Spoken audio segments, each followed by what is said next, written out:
sa motor, i-repair na yan. I-repair na. Ito nga yung problema nun. Sabi ko sa'yo mas kasi pagka ganyan ang mangyayari, malilipat ko. Dapat ang provision niya pagka ano siya, gumana siya, ganyan. So seconds dapat magpapalit. Kasi ito, delta, ito yung Y. Yung sa motor yun, para yung speed ng winding ng motor mo. Yung parang yung Y, starting, tapos yung delta, yung running. Diba sa mga single phase may mga capacitor? Sa 3-phase kasi wala siyang gano'n. Pero yung current kasi noon, imbis na i-delta mo siya mataas, gagawin ng Y, mababa lang, kasi i-delta niya para mag-drive. Pero pag ganito na ang nangyari, o-contact tong isa, ito, yung Y. Pero hindi siya mag-change over. Ayan. Mangyayari dyan, yung motor mo, naka-Y lang. Mahina yun. Kaya hirap na hirap yung motor mo, masusunog yun. Doon siya masusunog. Pero dapat, nag-trip to, hindi ito nag-trip. Yun. Kuha na natin ang pera. Dapat, bago masunog yung motor, nag-trip na to.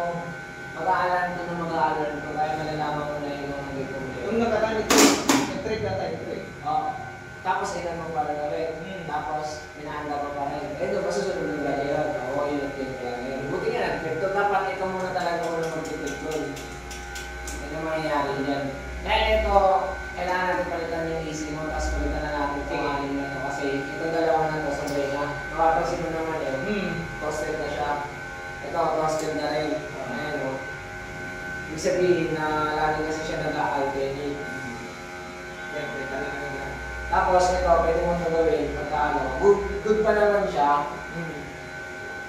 Pwede mo naman siya pang-spare kung sakaling na makikita mo wala na siyang ilaw, sabihin hindi na siya nag-aak. Yun lang, okay naman siya kasi ito, magsinilis natin, ito yung nagpapa-automatic sa'yo eh. Pwede mo, oo, di ba ano siya, ito na, halimbawa, dito na lang. Yan, di ba naka-automatic? Pag gumaling sa kabilang tank, napuno yung tank mo doon, makamatay din yun. Kaya ito din yun sa kabila, nakasilis lang sila eh.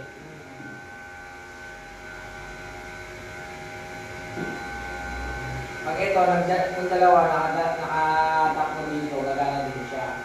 Kasi ito yung para sa automatic drive. Automatic niya pagka nag-transfer.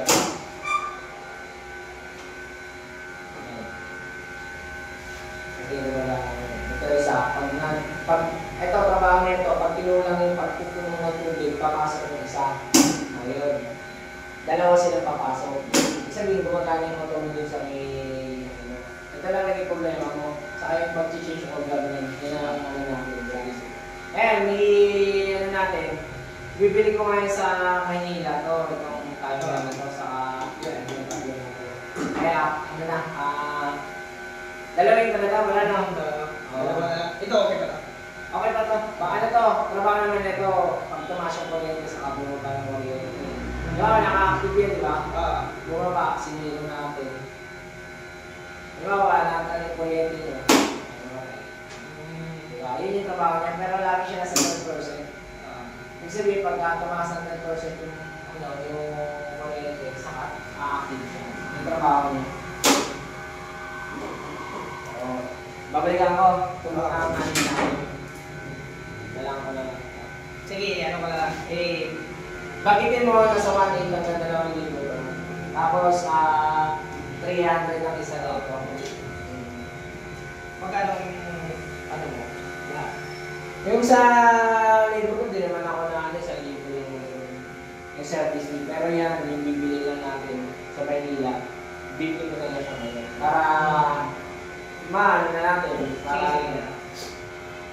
May ano ka? Kung magkabigay ka ng resibo o ano lang? Ay, wala akong dalang resibo ngayon. Sige, sabihin ko na lang. Oo. Hindi ko ano eh, kasi service lang yun. Pag gumagawa ka sa akin ng panel, so, nire-resibo ako. Pero pag service, di ako nag-aaral ng resibo. Oo. Ito, sabihin ko na lang ng mga 1.8 hanggang 2,000. Naglalaro sa ganun. Depende sa mga music. ito, mga 300. Plus. Sige. Ano na lang? Sige.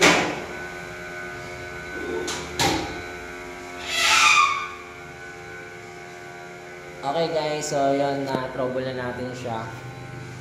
So yung problema niya is yung isang AC na timer. Nasunog daw lately yung motor nila.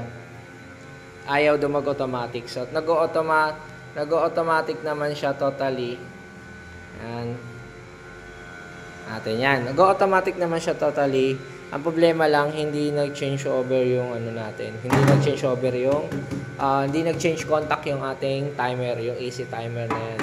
Ayan. So yung AC timer na yan is para dito dapat magpapalitan to kasi ang system nito ang control na to transfer pump po siya, wide delta connection. Tapos alternate.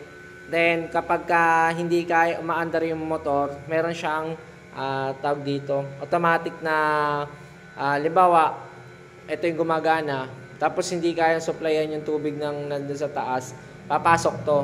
So hindi sila naka-interlock dalawa ha. So pag umaandar to, change siya, tapos hindi ginaya yung pag-supply ng tubig, papasok to kasi meron siya. Baliktad naman, pag ito naman yung gumagana, tapos hindi kaya niyang supplyan yung tubig doon, papasok dito, ito naman siya. Yung sa liquid level naman niya, itong nasa baba, itong dalawa na to, saka to, naka-series to. Pag nakapuno, series yan, ibig sabihin dito, pumasok doon, bumalik dito, pumunta dito, tapos bumalik pa ganon, okay? Naka-series lang tong dalawa. Pag napuno siya, ito sa ano lang to siguro, kung meron kang another float ball o ano yun siya. Additional additional contact lang para so may switches ka na accessories. So dito, pagka na-pull siya, mamamatay parehas. Kung alin man dun sa dalawa na ma-pull, tank 1 yung na-pull, tank 1 and tank 2 pala to. Pag na-pull na to, so mamamatay siya. Pag na-pull yung tank 2, mamamatay din siya. So dalawa yung sequence nung ano niya. Pag kaya niya naman punuin, magpapahinga to. Tapos sunod na aandar, ito naman. Kasunod na aandar, ito naman. Ito naman. Tapos pagka nagana sila, pwede ilipat. Ito yon. Okay. So meron siya sa auto, manual at auto. So yung manual niya, either na pump 1 or pump 2. Pump 1 or pump 2. At yung tank 1, tank 2, kung gusto mo manual na punuin, tank 1. So tank 1 lang siya gagana. Ayun doon yun. Or gusto mo tank 2 lang yung pupunuin, pwede yun. Or gusto mo naman naka-off, tank 1, tank 2 yung mapupuno. So yun yun, dalawa sila. So ito yung ganito klase ng control, yung nakaano natin dito. So ang problema niya, ito, at yung nag-alternate. So ang nangyari dito, alternating relay siya, yung apat dito para sa alternating. Hindi ko lang alam bakit apat yung ginamit niya pa. Pwede naman 3, di ba? Tapos itong dalawa para dito yon sa liquid level niya. Siguro baka yung isa alam ko na sa float switch siguro, kanina pa lang nag-active to. Dito yan sa float switch siguro. So, yun lang guys.